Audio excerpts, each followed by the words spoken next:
This morning I thought I would have a go at setting up a tension diagonal.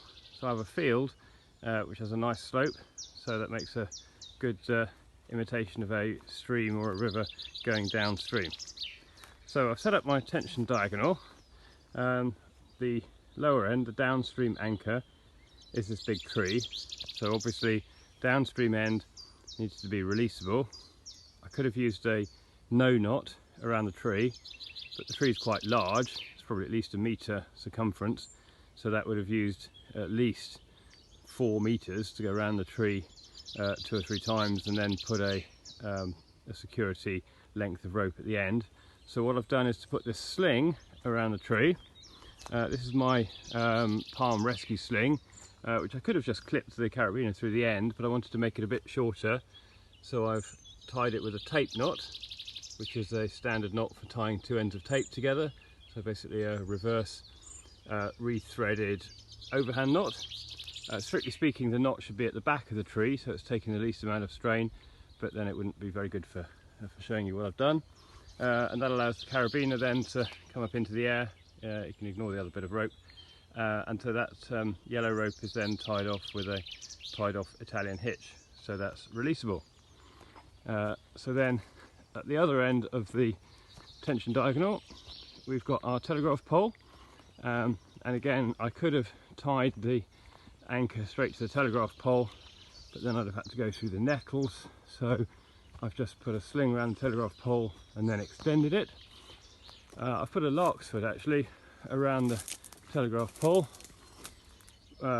which we tend to shy away from in rope rescue because it's not so strong, but in SRT the forces are not so great. So then here's my anchor carabiner with a prusik attached to it, Klemheist prusik, and then that one has a screw gate carabiner on it.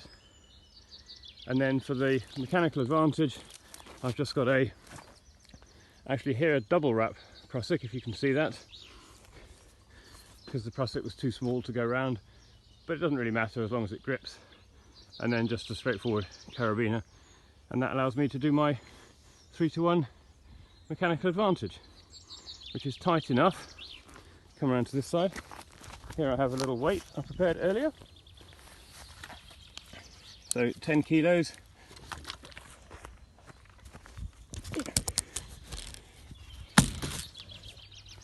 Attached to the line with a revolver carabiner, which is just a carabiner with a little pulley in it. Do that up because we're well brought up, and then that will, I think, slide down most of the way without.